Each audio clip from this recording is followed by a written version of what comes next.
The reunion was alive with chatter, clinking glasses, and the kind of laughter that carried too much history behind it. My wife raised her glass high, her eyes shimmering, not at me, but at the man she once called the one that got away. Then, with a smile that cut sharper than any knife, she said, "If I could do it all over again, I definitely wouldn't have picked my husband."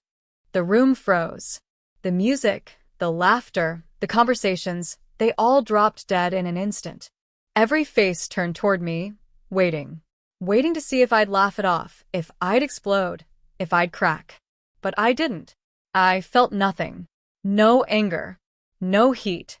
Just a bone-deep clarity. I reached down, opened my worn leather briefcase, and pulled out the divorce papers I had carried with me for months. The room gasped as Khloe's smile collapsed into a pale, frozen mask. Above us, the chandelier scattered light into cruel shards that stabbed at my eyes, while greasy smoke from the barbecue pit tangled with cheap perfume, filling the air like a suffocating fog. And through that haze, Khloe's voice had cut me down to my bones. Now, silence ruled. A silence so heavy, it weighed more than words ever could. Every eye became a spotlight, pinning me to my chair, dissecting me, mocking me. I was the lone fool in the circus act. And Khloe? She hadn't even noticed.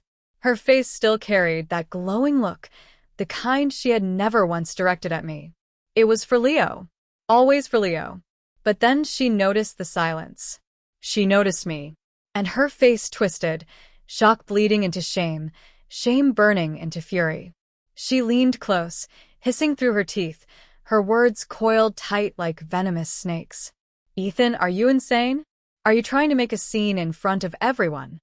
Her hand darted out, desperate to snatch the papers from the table, like they were filth that couldn't be exposed in daylight. But my hand was steady, firm. I wasn't letting go. 300 nights of sleepless planning had led to this single, featherlight stack of paper. "I'm not the one making a scene," I said, my voice calm, unnervingly calm, like I was talking about the weather.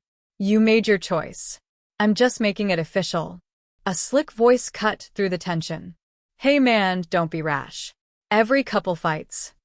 It was Leo, his face bloated with years of disappointment, feigning concern like an actor in a cheap play.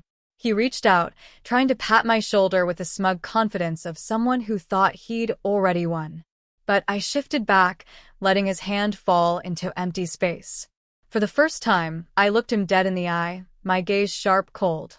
"This is between me and my ex-wife," I said, dragging out the words ex-wife, each syllable falling like a tombstone over our dead 5-year marriage. The air froze again. Then came the whispers. A tide of them. Only this time, the current had shifted. "Wow, Khloe went way too far." Saying that in front of Ethan? Unbelievable. Ethan's a saint. If that were me, I'd have flipped the table already. The same eyes that had mocked me seconds ago now turned toward Khloe, wide, condemning, shocked. And for the first time, it wasn't me under their gaze. It was her. Her face turned blotchy red, a storm of shame and rage colliding. She jabbed a finger at me, her voice shrill, cracking. "Fine, Ethan. You want a divorce? Let's do it. I don't want to waste another second with a pathetic loser like you." She spit out the word loser with every drop of venom she had left. But I only smiled. Calm. Unshaken. I slid a sleek black pen across the table, the very one I had brought for this moment. "The terms are all written out. Assets, division, everything. You have 3 days. If you don't sign..." I paused, my voice razor-sharp. "I'll see you in court." I didn't wait for her reply. I didn't even look at her again. Instead, I turned to the reunion organizer, their face a picture of stunned disbelief. "Sorry to ruin the party. Tonight's bill is on me." I picked up my briefcase, the one that had carried every piece of this plan, every weapon disguised as paper, and under the weight of 100 stares, I walked out. I never looked back. But I didn't need to. I could imagine the chaos exploding behind me, Khloe drowning in those piercing glares, Leo's mask of false concern cracking into something ugly and raw. Good. That was exactly the storm I wanted to leave behind. Outside, I slid into my 5-year-old Honda and shut the door on the noise of that room. Finally, I removed the black-rimmed glasses I had worn for years, my costume of meekness, my shield of gentleness. I rubbed the bridge of my nose, not with anger, not with grief, but with the cold satisfaction of a hunter who knows the trap has finally snapped shut. The car's Bluetooth came alive with a crisp female voice. "Mr. Haze, is everything taken care of?" I started the engine, merging into the blur of neon traffic. The lights smeared across the windshield like some hollow dream. "Yes," I said quietly. "Step 1 is complete." Back at the condo, 1,300 square feet, 3 bedrooms, not an inch of warmth left, I was met with a ghost of her. Her scent clung to every corner, but she didn't come home that night. I didn't expect her to, and I didn't care. I pulled cardboard boxes from storage, setting them down one by one. And then, like clockwork, I began to erase her from this space. Her walk-in closet, the one I had designed for her, became my battlefield.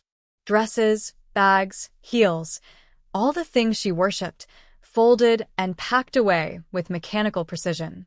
My movements were steady, my heart flatlined, until my hand brushed against something different, something buried deep at the bottom of the wardrobe. A faded t-shirt, part of a matching set with a silly cartoon plastered across the front. I had bought it years ago, the year I landed my first job. $50 from a street vendor. I remembered how my chest swelled when I imagined us wearing them together, walking hand in hand through the park. But Khloe? She had sneered, called it tacky, tossed it into the shadows of the closet without a second thought. Still, I remembered. I remembered the rush of happiness that lit me up when I bought it, foolishly believing love could live inside something that simple. And now, standing there with that faded shirt in my hands, the floodgates burst. Memories I had locked away, suppressed for years, came rushing back, bright, raw, unforgiving. It was our wedding anniversary. I had spent 7 hours in line, shivering through the night, just to get her tickets to her favorite band's reunion tour. When I finally placed them in her hands, my eyes bloodshot, my body running on fumes, she barely looked up. She was glued to her phone, laughing at texts from Leo. She glanced at the tickets, gave me a flat, "Oh," and tossed them onto her vanity. Who even wants to see some washed-up boy band anyway? That night, while I sat alone in the living room waiting for a morning that never seemed to come, her phone glowed until dawn. Line after line, her laughter spilling silently into the dark, all of it meant for him. Then there was the bag, the designer trophy she now carried everywhere. $3,000. The first dividend I'd ever earned from a quiet angel investment no one knew about. I remembered how jealous she always was of her friends with their luxury goods, and I wanted to give her that same feeling. But when she got it, she rolled it in her hands, turned to her friends, and with that cruel little smirk, said, "Look at Ethan, trying to punch above his weight. He got me a knockoff. The stitching is obviously fake." Her friends erupted into laughter. I stood there, plate of freshly cut fruit in my hands, frozen like a ghost in my own home. Once, those memories had been daggers that twisted endlessly inside me. But now, they only fueled me. My hands moved faster, more precise, as I packed every piece of her life into boxes. Dress by dress, bag by bag, I stripped her out of this place until her things stood stacked in the living room like a monument to what we had lost. When it was done, I opened a different laptop. The screen flared alive, lines of code and flickering market data filling the room. This was my world, the one Khloe had never touched, never understood. The next morning, the doorbell slammed against the silence of the condo. Through the peephole, I saw her, and behind her, her parents, furious and ready for war. "Showtime." I opened the door. "Ethan, you ungrateful bastard," her mother spat. "What right do you have to divorce our Khloe? You should be thanking God every day she even married you. You think you're some hotshot now, is that it?" She surged forward, venom flying with every word. But I didn't flinch. I didn't even answer. I simply stepped aside, letting them see the stack of boxes towering in the living room. All her things are right there, I said, steady. And as for what she did wrong, you can ask her what she said yesterday. In front of 30 people. Her mother stopped mid-rant, turning slowly toward her daughter. Khloe's face was still wrecked from the night before, but her mouth was set in stone. I was telling the truth. I regret it. Is it a crime to say you're not ambitious? She folded her arms across her chest, wearing defiance like armor. I laughed then, not loud, not sharp. Just a soft, hollow sound that dropped the temperature in the room by 20 degrees. I pulled out my phone, pressed play. If I could do it all over again, I definitely wouldn't have picked my husband. Her voice filled the room, clear and merciless. Then came the silence, followed by the faint ripple of stifled laughter from the recording. I stopped the playback. The three of them stood there, their faces turning a sickly shade of green. I've already been approved for a transfer, I said, delivering the lie I had prepared like a rehearsed script. Corporate sending me overseas. Eastern Europe. 3 years. This condo is a company lease. Once I'm gone, it gets reclaimed. Next week. Khloe's eyes widened, terror flashing across her face. She hated discomfort, hated even the thought of leaving her safe little city bubble. The idea of following me to some frozen wasteland was worse than death. Her gaze fell to the coffee table, where the divorce papers sat waiting. The agreement was simple, $300,000 plus every dime of savings and jewelry in her name. She thought I was a mid-level programmer pulling 90 grand a year. To her, this payout looked like my life savings, everything I had. Her mother leaned in, whispering urgently into her ear. I didn't need to hear the words. I knew exactly what they were. Take the money. Run. You and Leo can start over. Better than following this loser to nowhere. And just like that, Khloe's mask shifted. The victorious smirk returned to her face. She thought she had me cornered, that I was begging for freedom, bleeding myself dry just to be rid of her. She picked up the pen, barely hesitating, and scribbled her name at the bottom of the agreement. Her signature was quick, sloppy, and full of impatient relief. She shoved the papers at me like they were trash. Ethan, I hope you don't regret this. I folded them carefully, slid them into my briefcase, and looked at her, smug, certain she had won. But inside, I felt nothing. You got what you wanted. Congratulations. What she didn't know was that this wasn't a payoff. It wasn't defeat. It was severance, the last price for a love that had rotted long ago. And the first price she would pay for her arrogance. Because the real accounting, that was only just beginning. The divorce was finalized faster than I expected. And when we walked out of the courthouse, Khloe exhaled like a woman freed from prison.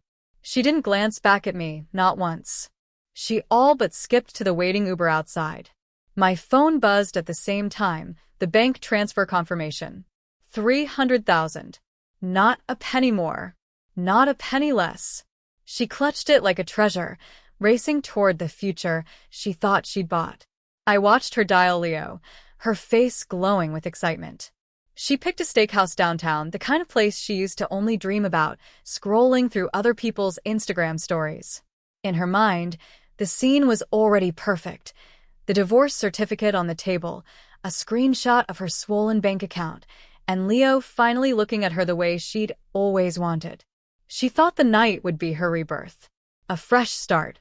Poetry and romance, finally hers to claim. In her head, Leo would be overwhelmed with emotion, and together they'd begin a new chapter, one worthy of the years she thought she'd wasted. And, at first, that fantasy played out exactly as she dreamed. Later, Sarah, ever resourceful, pieced the truth together with security footage and a statement from the waiter. The first act was perfect. Leo was delighted at the sight of the divorce certificate, holding Khloe's hand across the table, whispering those sweet but hollow words she'd been craving. You're finally free. I always knew you still had feelings for me. Khloe melted, her heart soaring. She felt like the happiest woman in the world. And then, almost breathlessly, she dropped the number that she thought would seal their future. 300,000. The moment the words left her lips, the glow in Leo's eyes died. His face stiffened, his joy replaced with something raw and bitter. Just 300? His voice cut sharper than the steak knife on the table. Khloe scrambled, defensive. He's just a regular programmer. 90 grand a year. This is probably his entire life savings. But Leo wasn't convinced. His tone rose, sharp and accusing. No way. You were married 5 years. Even on that salary, he should have had more. What about the condo? The car? Don't tell me you let him hide assets. You signed the papers? Are you an idiot? Her world began to fracture. The man she remembered strumming a guitar under the college sun, the sensitive soul who once saw money as vulgar, now scolding her like an accountant, his eyes full of contempt. Leo, our relationship isn't about money, she stammered, trying to keep the illusion alive. But the mask had already slipped. He leaned back, jaw tight, his patience gone. Not about money? Khloe, wake up. I'm drowning. Over $1 million in debt from a bad investment. I was counting on you to help me crawl out. 300 grand? That barely covers the interest. The words struck her like lightning. $1 million. The man she had called the one that got away was nothing more than a desperate opportunist looking for a lifeline. What followed was chaos, a public, messy unraveling. Leo mocked her for being blind, for trading stability for what he called a paltry sum. Khloe, through her tears, called him a liar, a fraud, a bastard. The dream was gone, replaced by a nightmare. When it was over, she stumbled out of the restaurant alone, her eyes swollen, her pride in tatters. She paid the bill herself, nearly 10% of the fortune she thought she'd gained. And walking down that cold street, the cracks in her world widened. For the first time, she asked herself, how did Ethan stay so calm? How did he walk away without pain, without hesitation? How did he turn humiliation into victory so seamlessly? The questions clawed at her until, almost on impulse, she opened the Wall Street Journal app. The headline at the top stopped her dead. Breakout tech firm Singularity completes series, B funding at $1 billion valuation. Identity of mysterious founder, Mr. H, to be revealed. Below it, a photo. Blurry. Just the back of a man on stage in a perfectly tailored suit. His stance was confident, his posture unmistakable. It looked terrifyingly like Ethan. Her breath caught. Fear gripped her chest. Trembling, she searched for everything she could on Singularity Tech. The company had been founded 3 years ago, year 2 of their marriage. It was registered in Austin. The puzzle pieces began to fall into place, each one more damning than the last. Desperate, she called one of Ethan's old coworkers, trying to sound casual. The man chuckled. Ethan? He quit last week. Said he was chasing some lifelong dream. None of us believed him. Wait, aren't you two married? Khloe dropped the phone. A lifelong dream. Memories flooded back like ghosts. The shelves in his study full of books on code, finance, artificial intelligence, books she could never understand. The late nights he brushed off as overtime. The impossibly thin laptop he kept locked in his briefcase, the one she was never allowed to touch. The hushed phone calls on the balcony, muttering about back-end architecture, seed rounds, algorithms, words she found annoying, pretentious. Now it all connected. All the details she dismissed as quirks were the map of a secret she never bothered to read. Her fingers shook as she called me again and again. The number you're trying to reach is switched off. She sent a WhatsApp message, just one red checkmark. Blocked. Every line of communication severed. For the first time, in that condo that no longer belonged to her, Khloe felt true despair. In a frenzy, she clutched at the last thread of hope. My lawyer. He must know something. Racing downtown, she burst into a skyscraper, demanding answers. The receptionist, poised and professional, tried to calm her. Do you have an appointment, ma'am? But Khloe was incoherent, desperate, on the edge of madness. And then, the door to a VIP conference room opened. I stepped out. Gone was the timid husband in black-rimmed glasses. I wore a bespoke Tom Ford suit, every inch of me carrying the weight of power. My eyes were uncovered now, sharp, unflinching, the eyes of someone who had long since taken command of his life. I wasn't alone. I was flanked by titans of industry, men and women whose names carried weight. One of them was the head of the Chamber of Commerce. We laughed together, discussing strategy, moving pieces on a board Khloe could never even see. And then our eyes met. Hers, wide with disbelief. Mine, steady. She finally saw me. The man I had always been, just hidden beneath a mask she never cared to look behind. Her face was a portrait of shock, disheveled, pale, almost unrecognizable. And me? My expression didn't so much as flicker. My gaze slid over her the way you'd glance at a pebble on the side of the road. Nothing more than a stranger. No pause. No emotion. Sarah, my COO, caught it. She was sharp, always watching. She followed my line of sight and leaned in with a quiet question. Mr. Haze, who is that? I didn't hesitate. My voice was flat, unshaken. No one. Let's go. The press conference is about to start. No one. 2 words, sharper than any knife. And with them, Khloe broke. Her knees gave out, her strength gone. She collapsed right there in the marble hallway, watching helplessly as I walked past with my entourage, into an elevator, into a world she could no longer touch. It hit her then. What she'd thrown away wasn't the loser she mocked for years. It was the empire she had always dreamed of, an empire now lost to her forever. And the cruelest blow was still waiting.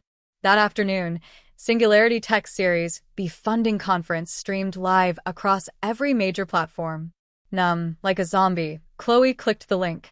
The stage lit up. My face filled the giant screen. My name appeared in bold. Ethan Haze, founder and CEO, Singularity Tech. And beneath it, a line of text that turned her world to ash. In memory of a dream that began one afternoon at the Perry Castaneda Library, University of Texas.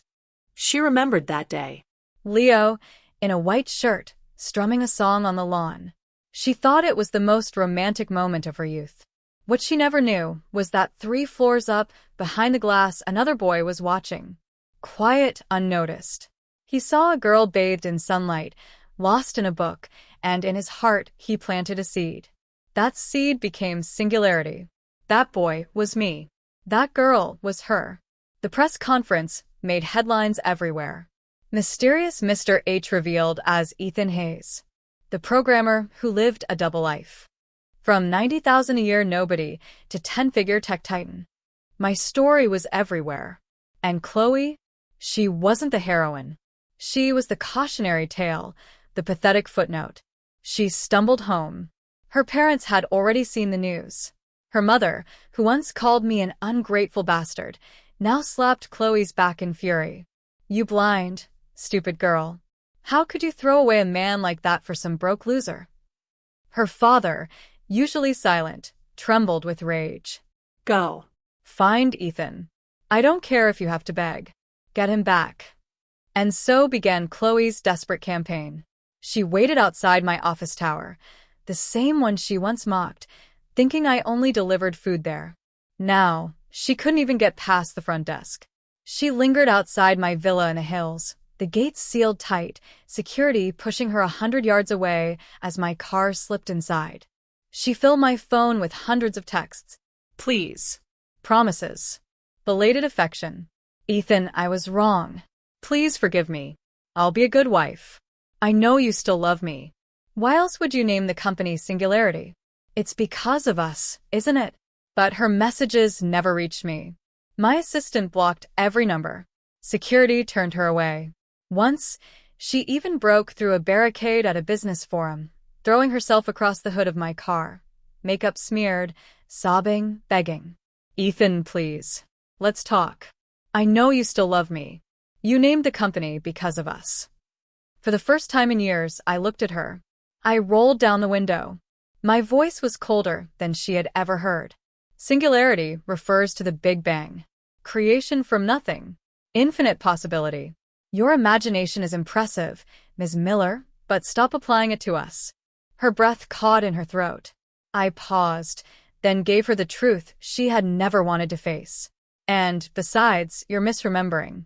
That afternoon at the UT library, you thought I was looking at you. Leo was the one playing guitar for you on the lawn. But I was on the third floor, behind the glass, watching a girl by the window, lost in a book. That girl was my inspiration. She was like a ray of light. I thought it was you. But later I realized it wasn't. Her pupils shrank. My voice cut sharper. You weren't reading Nietzsche. It was Vogue. And your eyes weren't full of light. They were full of vanity. And with that, the story ended. Not with fire, not with rage. Just silence. The silence of a door closing forever. Her eyes were wild, her voice breaking as she clung to me with everything she had left. Do you really feel absolutely nothing for me anymore? I looked down at her hand, knuckles white from desperation, trembling as though her grip alone could drag me back into the past.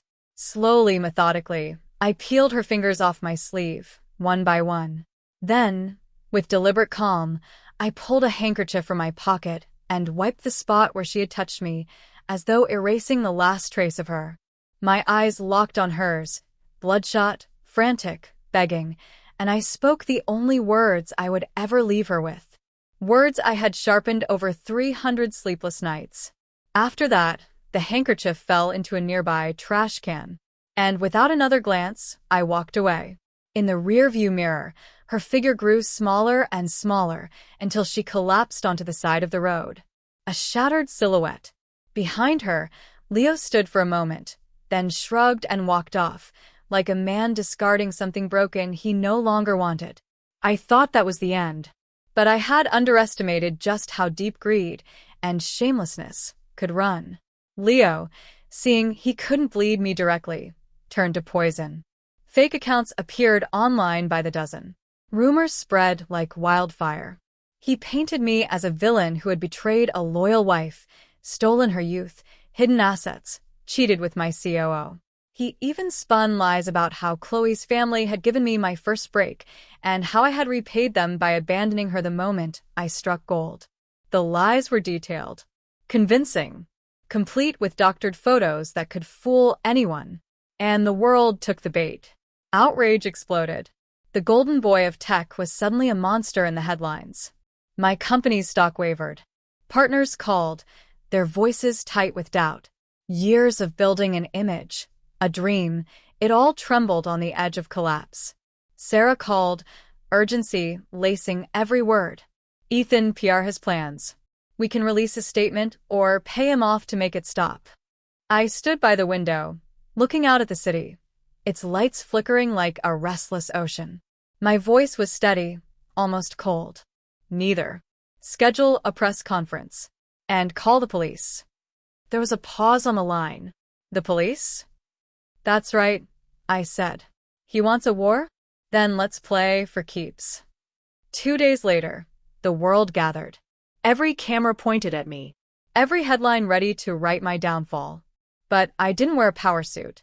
I walked onto that stage in a plain white shirt and jeans, the same way I looked the night I wrote the very first line of code for Singularity. No script. No teleprompter. Just truth. I plugged my phone into the screen behind me. The first image lit up. Exhibit A, screenshots of Leo's blackmail messages. His demands spelled out in crude, desperate words. Then Exhibit B, a recording of his voice, demanding millions to keep quiet, sounding less like the charming dreamer Khloe once idolized and more like a street thug with nowhere left to go. Exhibit C, side-by-side comparisons of 5 years of spending. My record. Rent, groceries, a life lived simply. Hers, designer bags, luxury cosmetics, and endless indulgence, all funded by my salary alone. And finally, the nail in the coffin. Exhibit D, the uncut, unedited footage from that fateful reunion. From Khloe's laughter, to her cruel words, to the moment 30 witnesses heard her confess regret for marrying me. The cameras flashed. The world watched. And the truth, laid bare, was undeniable. Her glass rose high at that reunion, her voice sharp as she declared, if I could do it all over again, I definitely wouldn't have picked my husband. And then, cut to me, standing calm, sliding those divorce papers across the table while she screamed that I was nothing but a pathetic loser. Every second of it, projected on the giant screen for the world to see. The room went still. Reporters who had come ready for a spectacle now sat frozen, their eyes glued to the evidence. When the last video clip faded, I finally spoke. My voice steady, my presence unshaken. My name is Ethan Haze. From the day I wrote my first line of code to building this company from the ground up, I relied on no one but myself. I once thought marriage was a safe harbor, a place for two people to share the storm. But I learned the hard way. Sometimes a harbor is just where someone anchors their vanity. I let the words sink in before continuing. I'm not here asking for sympathy. I'm here stating a fact. Adults must take responsibility for their own choices. As for Mr. Leo Vance's blackmail and slander, my legal team has already filed a police report. I trust the law will handle the rest. And as for my marriage to Khloe Miller, it's over. I wish her the best in whatever future she can find. I bowed, deep and deliberate, then walked off stage under the blinding storm of camera flashes. No theatrics, no rage, just evidence and a clean break. That was my answer. And the tide turned fast. Within an hour, headlines exploded across every feed. Leo Vance exposed as blackmailer. Khloe Miller humiliates ex-husband. The internet dissected every clip, every receipt, every damning truth I'd laid out. Leo went from the one that got away to a common hustler in record time. The police opened an investigation and Khloe? She became a punchline. Ex-wife of the year. The woman who threw away a diamond. America's most clueless. The internet is merciless. Videos of her screaming outside my office, photos of her fights with Leo, every reckless moment. Dug up, replayed, and memed. Her company dropped her instantly. Her landlord, sick of reporters outside, evicted her. Her friends? Gone. Blocked her number, erased her from their lives. Overnight, she lost her job, her home, her circle, her dignity. She wasn't just disgraced. She was canceled. And just as the world turned its back on Khloe, my doorbell rang again. This time, it wasn't her. It was her parents, faces pale, clutching a bargain bin fruit basket, smiles stretched with desperation. Mr. Haze, her mother stammered, her voice a nervous tremor. We came to apologize for Khloe.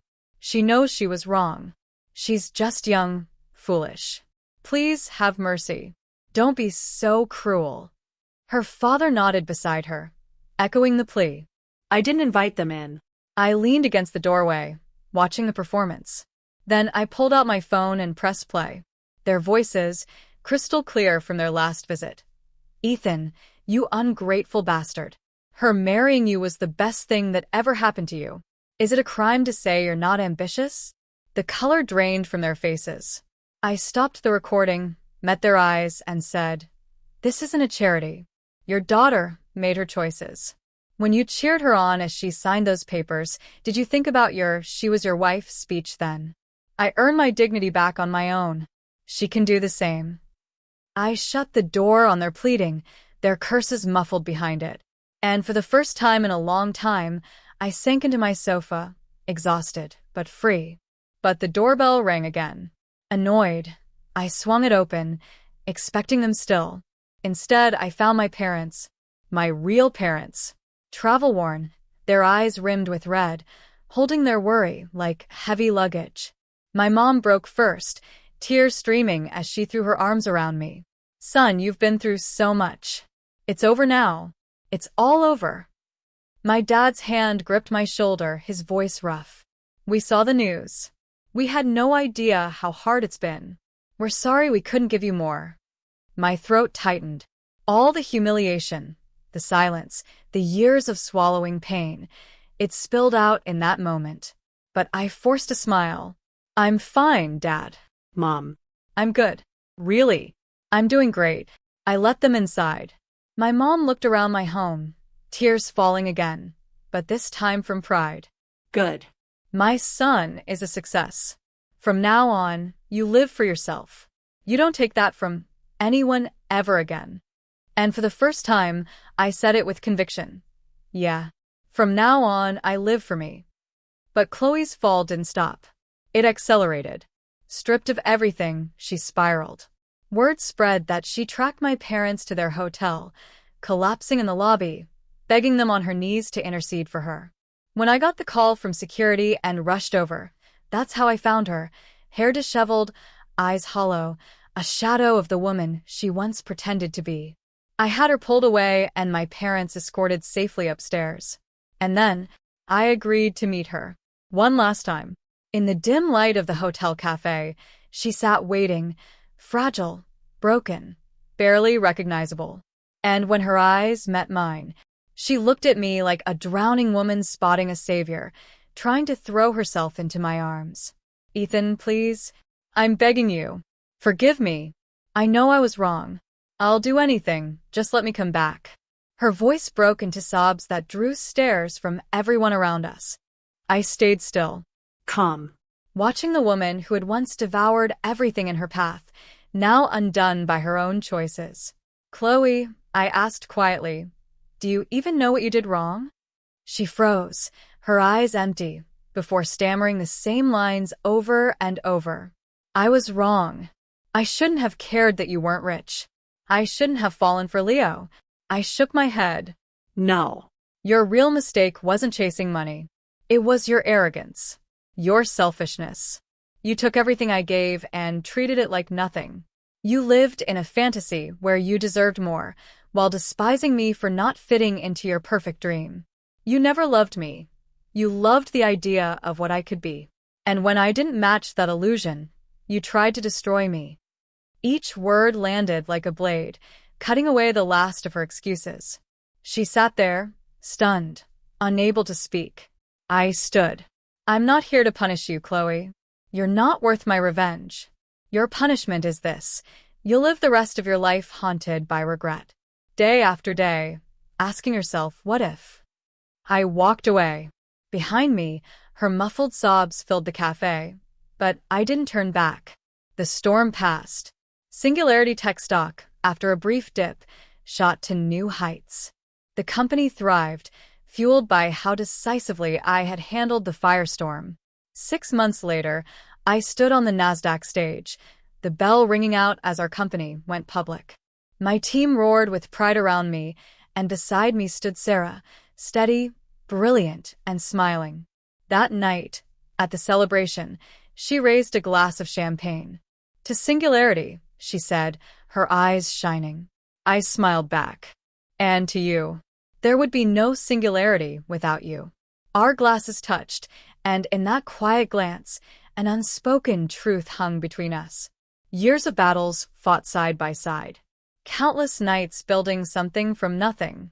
Somewhere along the way, partnership had grown into something deeper. And for the first time in years, I felt it. The desire to begin again. Not chasing a false light, but walking with someone who had always been the sun. A year later, in Florence, I was sipping coffee with Sarah between meetings. The late afternoon light spilled over cobblestones, the air easy, warm. We laughed about work, about life, about nothing at all. For once, I felt weightless. And then, a movement caught my eye. A waitress, clearing tables nearby. Hair pulled back in a messy knot. Face pale, drawn. Shoulders bent under the weight of life. It was Khloe. Her eyes met mine for a heartbeat, then flicked to Sarah, to the warmth between us. Her hands trembled, the plates nearly crashing to the ground. She turned her back quickly, pretending she hadn't seen me. I didn't approach her. I didn't need to. I simply signaled another waiter, paid the bill, and stood. Sarah's hand brushed mine as we stepped into the sunlit streets of Florence. The past stayed behind in that cafe, rain-soaked, broken, filled with ghosts of what-ifs. I didn't look back. My future stretched ahead, endless and bright. And hers? A lifetime of regret. That was the price of her choice.